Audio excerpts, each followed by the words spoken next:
Hey, what is going on, everybody? Welcome to another episode of the Battlefield Project podcast. I'm your host, Matthew Rhoda. This is the podcast for people who understand that life is a battle and only the strong will thrive. I will be joined weekly, bi-weekly, we'll see how many times it is, to interview people from all different walks of life. Basically, to interview them, ask them what challenges they faced in their life, what battles, how they overcame those battles, and now what kind of life they are living because they had the fortitude and the courage to actually take those battles head on, win them, and now live in a good life. I'm super excited about my episode here today with one of my good friends, Ross Stockdale. He's a local guy, good friend of mine, in a mastermind that I'm part of, and just an overall good dude. His bio, like the last guy that I interviewed, is one of the shortest bios. Some of these I have, they're like 8 paragraphs, and then yours is like a snippet of a sentence. I'm like, shit, this is gonna be easy. So Ross is a family man, a girl dad, a real estate pro, fractional CMO, stoic and objectivist philosophy student, and a retired combat athlete. Ross, man, thank you for joining me today. I appreciate having you here, brother. Thanks for having me on, Road Warrior. How you doing Yeah, today? good, man. Yourself? Good, good. Can't complain. Go into it real quick before we get into the fun stuff. Stoic and objectivist philosophy student. Give me like a 30-second, 60-second of definition of what the hell that means. Sure. So I was a philosophy major in college. The two schools of thought that I like the most, and I still continue to read on, Stoicism and Objectivism. Stoicism is based on the principle of controlling what you can control, disregarding what you can't. And Objectivism is based on the principle that there is an objective reality. Facts don't care about your feelings. A equals A. And you can ignore reality, but you can't ignore the consequences of ignoring reality. Fucking awesome. And we'll just end the podcast there. If you didn't get any value out of that, listen to it Boom. 25 different times and you'll figure out life in general. Awesome, man. Well, yeah. So, like I told you before we hit the record button, this is not your normal podcast where we're going to get into your history, where you came from, what you're passionate about, all that good stuff.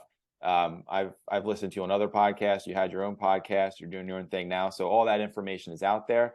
What I want to get out of you is give me some challenges, the biggest challenges you faced in your life, one or two or three, whichever ones kind of stand out to you. And those can be personal and or professional. I'm not kind of pigeonholing you into it's got to be about business. It can be family life, relationships, business, whatever kind of strikes you. And then how you fought your way through those battles. Yeah, so I guess from a chronological standpoint, the first time I encountered any real adversity in my life that was like on my plate. Now I've had family members die and thing like illness and surgeries before, but the first time that I actually had adversity that like affected my day to day that I thought, oh, my world's upside down would be the first semester of my college career. So 2009, like October, right? So there was the '08 housing market. I'm third generation real estate. But at the time, my grandfather and father had their own brokerage. '08 housing crisis, coupled with the fact that my grandfather was aging, means family business goes out of business. Um, so that was how did that affect me? Well, I went to E-Town College, so local to where I grew up in Lidditz. My father showed up at dinner after wrestling practice one night and it was like a mess. And some of my friends were like, "Yo, your dad's here. Like, what's going on?" And he was like crying in the main rec area, and he was just like, "Your uncle is dead." He was like my favorite, like closest relative that's not my parents or my Yeah. grandparents, and our family business went out of business. Don't worry, I'll figure something out. So he's like, you don't have to drop out of school or anything right now. And I was just like, what the fuck? Like, happy Thursday. Yeah, right. Um, to make light of it. And if I'm not allowed to curse, my No, apologies. it's free for all here. So I was just kind of like sitting there like, wow, that's a lot to process. Now I'm worried about finances for the first time, went to E-Town College, got some scholarships and grants and whatever, but I was like, okay, like, come on, dad, get like, I'm very close to my father. So at that time, that was the first thing that happened. And then at the time, I felt like I was invincible, and I took that sort of depression and that hard that hit in a way that was not so productive. I was sort of dissipating my frustration, just going really hard with working out, going really hard with crash dieting. At that time, I weighed 147 pounds, Uh, trying to cut down to 141. For reference, I'm 210 pounds right now. So I was yeah. very, very lean. And, in the colder months, it's hard on your immune system. So I would probably admit that couple that with like a depression bout, I got mono in college. A lot of people get that, but not a lot of people have ADHD and get mono at the same time when they're already depressed. So what Yeah. that meant was I had herpes gladiatorium, which is like a skin infection from wrestling that came out on my forehead and my chin for wearing a headgear while I had mono, while my spleen got super enlarged. I'm dealing with the fact that my family business, like what's going on with my like family's life. My Yeah. uncle's dead, so I have a funeral to go to. And I had a girlfriend, and she's like, "F this, I'm out." So she cheated on me with her ex, and I found out from her friend. So Why at not? that Right. time, it was just kind of like a weird 2, 3 weeks. I Yeah. was kind of like bedridden and like really just like, I mean, I was just like sick and mentally like not feeling great. I was kind of, okay, well, what am I going to do? I spent a lot of time indoors of the dorm, like had to basically, I don't know if I medical redshirted or whatever, but I could have medical redshirted because I just wasn't able to like compete. Hmm. And then I had all these notes for my classes, like I don't have to attend class, just like give me work from home.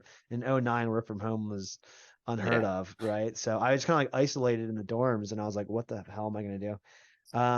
So I just started like focusing on what I could do, which was reading. Um, I would say I smoked pot and played video games with friends to try and feel better and escape, but when everyone else, when life's going on and everyone else is doing their thing, I kind of just decide like what do I really want to do with my life Hmm. now that I'm in college. And a lot of the education, I was an education major, so I'm not doing that anymore, but a lot of the reason that I changed that at the time I realized it wasn't for me is because you had to attend these like on-site classes. So much of it was attendance based and I couldn't do it, so I couldn't get the credits. Hmm. And I'm just like, okay, so I guess I'm gonna have to switch a major that I went to the school for, is why I chose the school. Um, so I guess that time was my first existential like awakening of like, you know what? Life's not going to go according to your plan. There's a bigger plan out there. Yeah. So buckle up, buckaroo. Yeah. And I guess how I got through it was really just focused on like self-awareness and focusing on what I can control. So like I always made sure to try and be hydrated at the time. I try to do everything I could to not be stressed.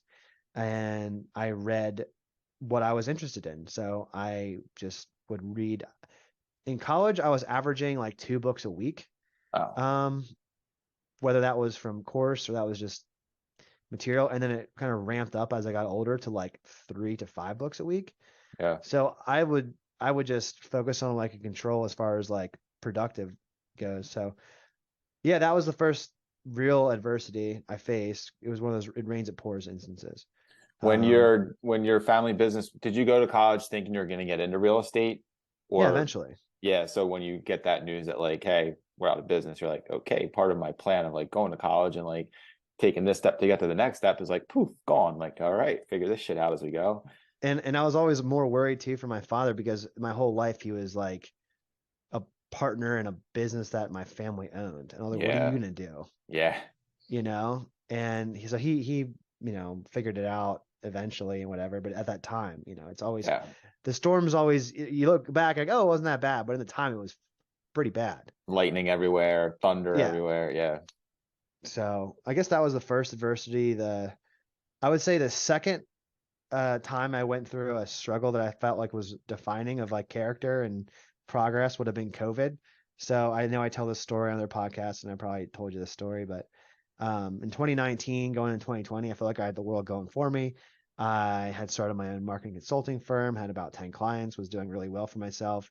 I took a temporary kind of contract gig at an agency, so my monthly income was better than it ever was. Was going through school to get my real estate license and do sales. Had 10 people in writing that says, hey, you're the guy. I want to buy or sell real estate. I want you to help me. So my pipeline for real estate was really healthy to start. Hmm. A lot of people don't get lucky like that, I guess. So I had a good opportunity with real estate. And then I had started perpetual equity group with an old friend of mine, which is a private equity firm, and that was starting to take off. We had in quarter one of 2020, 218 multifamily apartment units under contract. So that was set to close, I don't know, April, May, June, something like that. Yeah. So I had a really, really just like awesome future that I thought that picked myself up from my bootstraps, did it all by myself, used my time wisely, worked around the clock, invested. It's all going to pay off, living the American dream. Had a girlfriend at the time that was making a lot of money, and we were, like it was a new girlfriend, it was exciting, and Hmm. everything was all sunshine and rainbows. And then COVID hit. 3 days after my commercial agreement of sale was accepted and signed. And what that did to me personally was it real estate became illegal in Pennsylvania. It was the only state that it was deemed non-essential out of all 50.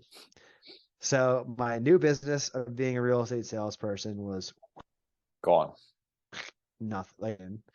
And then the commercial deal, the guy's like, "Hey, I'm not selling, not happening." That deal fell off the table. So there goes a lot of my prospects I was working for the last 6 or 7 months at the time.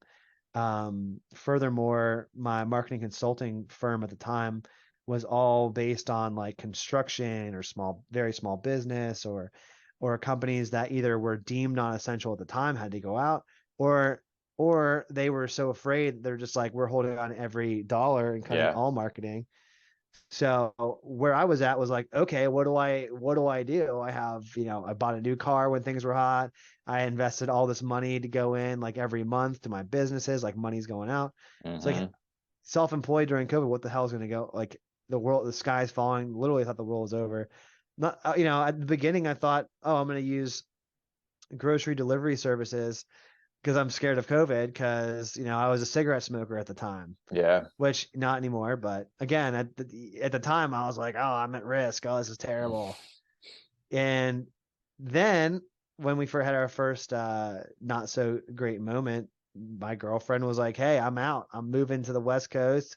If I'm going to be having to live remotely, it's going to be in the PNW. See you late. See you never. Yeah. And like that was probably all that happened within like again 2 or 3 weeks, That's a like compact time frame. compact time frame. And it's okay. Like at the time, as an adult, as like not a college kid, I thought of myself as like 19 as like a kid, but as an adult where I was like 20, like late 20s, Hmm. 28, I was like, this is really the first time I've dealt with adult adversity where Yeah. like I could lose assets like my car or my house, and I lost a Yeah. girlfriend that was like more serious. And I'm like, okay, well, I'm focused on all the things that I've lost, but like, what do I still have? And I realized like I already had done all these things and I had started this business. So we had talked with my partner at the time, Jesse, and we are like, hey, instead of real estate, which seems impossible, there's going to be a lot of struggling businesses. Why don't we do private equity for businesses? So we Hmm. switched the main mission of our investment group to do small businesses. And I had just started applying to job anyone like, hey, you need help with marketing? Anyone? Like I Yeah. need income now. And it just so happened that the company I applied to was looking to sell their business. So not only did I get a job that was going to get me through, we had our first prospect for private equity. And I was like, oh, wow, it's pretty, you know, from every storm, there's kind of like a rainbow on the other side once you Yeah. just um, Force your way through it. force your way through it and just focus on activity and not worrying about the outcome and trusting that the outcome is going to be okay. Yeah. But I didn't, again, at the time, it was just like showing up, like internally, I'm like, dude, there was a time where I would wake up at 7 a.m. and go to bed at 7 p.m. because I was just so depressed. And all I Yeah. did in the middle was just work, right? And like trying to spend money and eat ramen, Yeah. shit like that. So that got a lot better in like May, June, because I started feeling like, okay, I can actually do a private equity firm. Like this is how you do it. You buy a business. That's my job. I'm doing my Yeah. job. Like Yep. there was that sense of fulfillment of doing my job.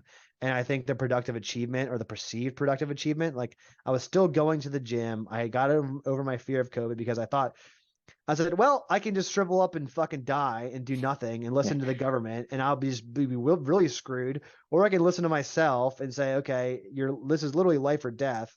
Like go out and get it. Yeah. and be as healthy as you can. And like, what if the government, what if the news and all the media is wrong? Like then behave as if they might not know everything. Yep. And that was kind of like my first foray into professionally just not trusting like blindly. I think I trust reason and logic the best I can compared to my own researches, but just like maybe there's some other motive, like financial, or Hmm. I don't know, like the election's coming up. How ironic. So I Yeah. always had that like feeling in my mind. I was like, no one's coming to fucking save me. Yeah. Um, so life got a lot better in 2020, and I'm glad that the girlfriend didn't work out because I got engaged like 1 year after to the new girl, like Skylar. He's my fiance now, mother of my child. Like we bought a house together, like gonna Yep. get married. I was like, oh, that bad relationship with someone who's not compatible made room for this great one. Yeah. You know what I mean? Like, Did you ever um, have any, like, with the first girlfriend that left and then the second one that left, like, did any part of you want to, like, not chase, but like not give up and like, but let's keep working on it. We can figure this out. Or was it kind of like, all right, you made yeah, that decision? Yeah. yeah, because it hurt my ego, right? So it Yeah. hurt my ego. My sense of self was like, how I was like, oh man, if they want to, like, the conditional logic in my head was, if they want to leave me, then something's wrong with me. Yeah. Well, it's not them leaving me is not triggering something's wrong with me. Like something was wrong with me first, and then they left me because they didn't want to be around a depressed like Yeah. guy who was down because he felt like he was down. I was like feeling sorry for himself. Yeah. So the answer to that was, and I had a conversation with my father. He goes, after the second time in 2020, he's like, she did you a favor, just your ego's hurt. I was like, what? I was like, look at it like she did you a favor. Like you didn't want to be that person anyway. Like Hmm. you're not going to worry about it in a month, a year, 10 years. It's not going to matter. She did you a favor. Next chapter, moving on. Like it's okay. Yeah. And once I realized that like someone else's opinion of me is not in my control, which is a lesson I feel like, I experienced in college and this and that, because it kind of sucked and was a little, I would say more like emotionally vulnerable at the time. Like it just sucked worse. Yeah. But I was like, it's not someone else's responsibility to make me happy or unhappy. Yeah. Yeah. They don't have So that control. I took that like emotional leverage back in my own hands. And but yeah, I mean, that was that was the first time where, like, because in college when you study philosophy, it's always in books and like lectures, so you're always reading and talking about it. Yeah. But once you go through some shit, then it actually becomes real.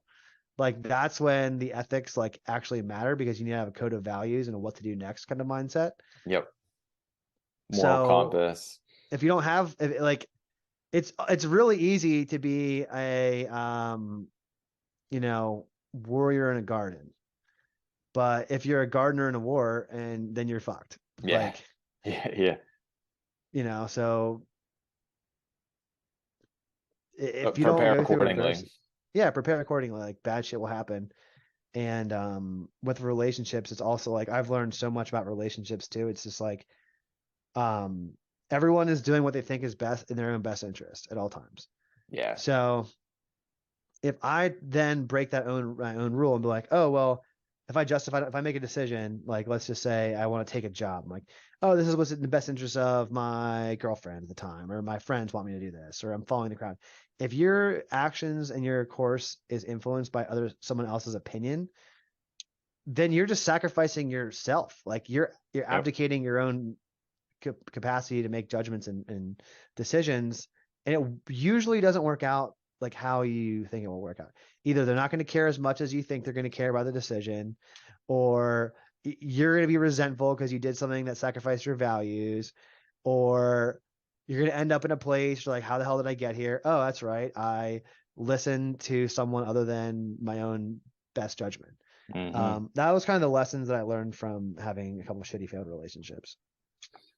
Yeah, man. So I'm going to summarize my key points that I took out of each one of those. In college, it was this: the sky is falling, and at the time you didn't have a whole lot of things. It was more of just like control. You mentioned like control what you can control. So it's like, okay, I'm sick, I'm not feeling well, like family business is out of control when we lost that. Make sure I stay hydrated. Make sure, you continue to do the little things that you can control to stay in as much control as you possibly could. And then second phase of challenges and battles that you faced at this point in your life, now you have some things and you have some assets and you have like, we'll call it, you're an adult with like possessions and more of a foundation built. And at that point, your philosophy and your approach was, okay, focus on the things that I currently still have. So yeah, I'm losing some stuff slipping through my fingers. I can't control it. But what do I still have right now that I can make the most of and use that to push forward and make sure that like I don't go from losing some stuff to feeling like I've lost everything and then throwing in the towel and literally then losing everything. So just kind of keeping that perspective of like, control what I can control and at least focus on what I still have. And I feel like even you combine those two, even though they're two separate points in your life, you combine those two philosophies. And it's kind of the point of this entire podcast is like, you can really get through anything then. Like if you focus on the little things, because, you did not control your dad showing up on that Thursday being like, we lost the business. He didn't control him losing the business because of the recession and the shit show that was happening around him. So like all those are uncontrollables. You didn't really control, you got, the rash and the what was it, mono and like all that stuff. Like those are just like, you walk outside, you breathe in a virus and like, bam, okay, I got that. I didn't really choose that. So all these things are going to constantly be happening, but what can you control? Like, okay, I should be drinking water to at least combat that. So yeah, man, I think tell me where you're at now. Like I know on a personal level, like we talk all the time, I know where you're at, but so you fought your way through some shit in college, you fought your way through some stuff with COVID, and here you are, like living a good life with your fiance, you got a little baby girl, you got your home gym built, like you're doing some things. So tell us where you're at right now and kind of what the future looks like for you, what your plans are. Yeah, I would say that the last trial or pretty life-changing difficulty would Yeah. be when I actually had my kid, because now it's like, as you know, with having children of your own, it feels like to me that my emotions and my heart now lives outside of my body, and like in my child, like that's where I care about more than anything.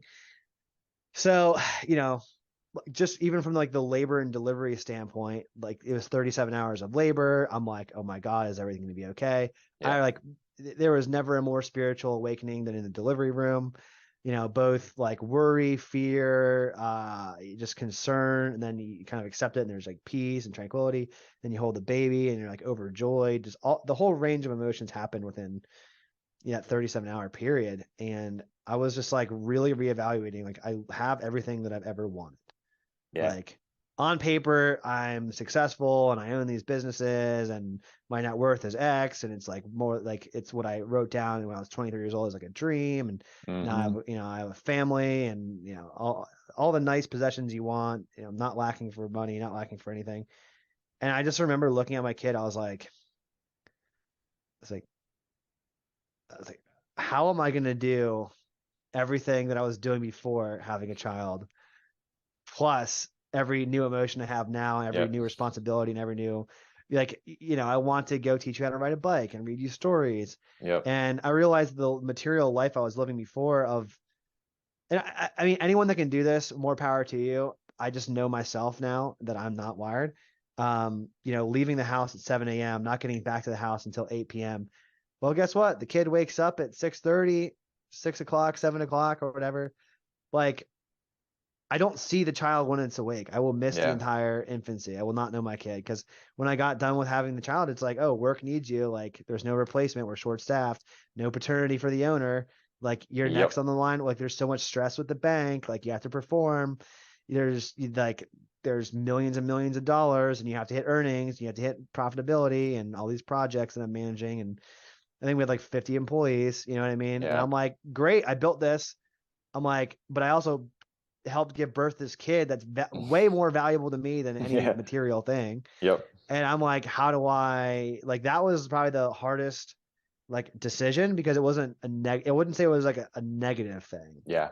right? It was like, be honest with yourself and like with, how God, as I understand it, and like just reevaluate, like, what is this experience and lesson telling you, and being open to learning and changing and like altering course as it needs to be fit. So I would call that like the third hardest trial in like my from 19 years old to now. I mean, obviously when Yeah. you're a kid, everything like minor inconvenience seems like the end of the world. Oh yeah. But as Yeah. an adult, like this would probably be the most challenging. It's good. I basically made an exit from the private equity company 3 months ago. I would say amicable. It's not like anyone quit or got fired, or there's no, Yeah. I don't perceive any bad blood. It was just kind of one of those things where everyone in the New group's like, Ross, you phase. gotta go do what you have to do to Yep. be in a good place and take care of your family. So my my outlook now and going forward is, you know, I want to help small business owners grow, whether that's through marketing or management or consulting or real estate or literally whatever. I just like Hmm. working with a select few small business owners. Very selective with my time. I started another marketing consulting gig. That's going pretty well. I have a few customers now, and just going through the entire process. Like I've just been saying, okay, what skills can I learn? So before this call, it was going on learning how to do like web design and web dev. Like I've never Yep. developed myself, but I'm learning in my free time. Yeah. Got my real estate license back. I have a few people that want to buy and sell real estate. It's active as of today, so Nice. I can start marketing, putting myself out there. And just looking at like I got to take care of I get to pick up Torvi from daycare. I get to, read her like lullabies, and then because the next door over is my office, I don't have to Yep. worry about commuting, and there's no like I keep expenses low, so there's not like huge stress about like a bank like line of credit or anything like that, or Yeah. no personal guarantees, no stress like that. So the third trial, and I would say the lesson there was that the life that you dream and desire is yours for the taking. You just have to have the courage to take it. Yeah. And that would be a more of like an objectivist philosophy, which would be like, humans are the only creatures on Earth that get to, um, uh, create their life in their own best image.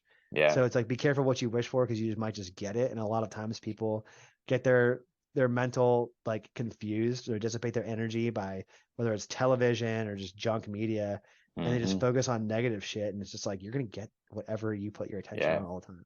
Yeah. That's it. Yeah, man. I think you made a good point too. You mentioned, you left the private equity firm for kind of like the new opportunities that you have, but more so to like spend time with your family, raise your daughter. So you weren't like, I hate this, I'm leaving because this looks good. It was kind of like, this is good. I enjoy this, but this is great and could be even greater. I'm going for that. So a lot of people get so comfortable and like, that's good enough. Like I'm good. I'm happy. I'm not going to risk going from good because good is good to great because who knows what happens in that transition. Whereas you were like, this is good, but like I see great on the horizon. I'm going after great. I'm going to do what I need to do to get there. And now, no regrets moving forward and living the dream life that you wanted for yourself. And now you've got. So It was a that's a, difference of that's a values. lesson. Like, Yeah. so I had valued material success so much ever, probably since the time that my father told me his family business was going out and I didn't have a safety net. And I was just like, I have to figure out the way to make as much money as possible. And it turns out private equity is absolutely like buying and selling businesses, increasing the valuations of companies, and like doing all things related to helping small business in America. You can get fucking rich. Yeah. Like you can definitely anyone if they put their mind to it and put the time and effort can get rich. And then I got rich on pay, like whatever, whatever that means. Yeah. And I realized it was worth like it did not like it was what I wanted, but what I wanted changed once I had a child. Like I wanted to be in like the best father ever. That was the new like hero. My own one of the Avatar. things that Yeah. the new avatar, like one of the things that I was really adamant about in college was that some of the most I would say the most influential people on earth have been authors. Whether that's like I mean look, George R. R. Martin wrote Game of Thrones, and now it's the number one most grossing media there is. Yeah. Like, whoever wrote the Bible, like, guess what? You just created Western civilization, Western Yeah. expansion. Yeah. So, you know what I mean? So, writing is, I think, the most powerful thing that human beings have been doing, whether it's storytelling, public speakers. Like, look at Barack Obama, Donald Trump. They're amazing public speakers. I wouldn't say Mhm. that Joe Biden is that, but I would Yeah. say that they one of their highest skill sets is public speaking. So the idea is to write your own story. And if you're not Yeah. writing your own story, living somebody else's story, in my mind, like how am I going to look my kid in the eye and be like, I'm worthy of your love? Like, Yeah. no, I would be an unworthy father to my kid if I felt like I was just living out some other chump, like other person's story. Yeah. Worthy of your love and also like worthy of your like admiration for living a life that you're telling me I should grow up to live. Like to me, that's the biggest piece of it. Like, I work out in the home gym and I'm like, my kids are out there watching and playing and watching, and then we're reading books in the evening. And you grow up being told and you grow up telling your kids you could be anything you want to be, like dream big. And if you're not doing that and by example, not just words, but living that, like how do you expect that kid to ever really follow your footsteps? Like it would be unethical to think that like, oh, I'm going to live someone else's life and help someone else build their dream, but I'm going to tell my kid to go live their dreams and to follow their dreams, even though I didn't have the fortitude and the courage to do it. And that's whatever that looks like. That's not like, we're not on this podcast saying that, being like, you got to quit your corporate job and start your own business, work from home, like by any stretch of the imagination. Yeah. But there's many different nuances in your world where you can live the life you want to live and then lead by example, whether that's your kid, it's your employees, it's your brother and sister, it's your cousin, whoever is looking, it's your friends on social media, whoever's watching you is watching you choose willingly what you want to do with your time and energy and actually implementing that and living by that standard, which is not easy to do, but I think you nailed it. Like you have to be doing it to live a good life, to write your own story. At the end of the day, when you're in your deathbed and you're reading your story, you're like, this is exactly how I wanted it to be written, and I wrote each chapter the way I wanted it written. I think that I want to clarify. I don't want to sound like the answer for everyone is to work from home. I have Yeah, some friends and family that are military that get deployed and have their same. kids and they're great dads and all that. But when I was, thinking and reflecting in the hospital, like there are people I know in business that whether they're my age or much, much older that are way, way, way a huge net worth. What like I didn't even realize like the millionaire next door is like, yeah, that's like you're undercutting what some people have achieved. Like you Yeah, don't even know. And I talked to them and they're just like, yep, the worst thing that ever happened to me, my worst trial was my divorce. Or I don't get to see my kids that much. They don't really talk to me. yeah, Or and this is, this is like a repeated story. I'm not saying any one person or another, but I'm like, okay, so if you have all the business and monetary success in the world, you can't buy a fucking family. You have to build it. yeah. Not a happy one, that's So for sure. Yeah, and, and I'm like, okay, well, the one thing I can always give credit to my parents for is they were always there for me growing up, yep, when I was a kid as much as they could be. Not saying like we always had all the material things I needed, but like my father was the president of the MAC club and he coached youth football and yep, my mom like made sure that I always had food to eat and the house was clean, we were taken care of and shit like that. So I like it took me to be a parent to realize like what their value systems really were. yep. Like it's not that they didn't value material things, they just value something else more. That's it. um and meeting people like you and Jeff G that like own your time, um to an extent, like you have 4 kids, you get to go upstairs and say what's up to your kids, like Yep, after this call you might go do that, like that's yep. cool. So Yeah, man. Cool, dude. Well, thank you very, very much for making the time today, jumping on this, sharing those stories with the audience. If you're watching this, thank you for watching this. I don't know, Ross, if you watch Andy Frisell, but at the like every beginning of podcasts, his big ask is if you got any value from this, which I'm going to start asking people to do. If if Ross shared anything, I shared anything where you're like, it made sense, or I didn't think of things like that, or whatever, just made you think in any way, and you think any of your friends or family might benefit from seeing it, please share the show. Whether it's a link to our page or this specific episode, whatever it is, I would just really appreciate kind of that organic approach to growing the show and sharing insight and value to people. Ross, I'm sure I'll talk to you soon. Thank you for yep, being on the show, man. Appreciate having you here. Thanks for being who you are, setting the example. And I'll see everybody on the battlefield.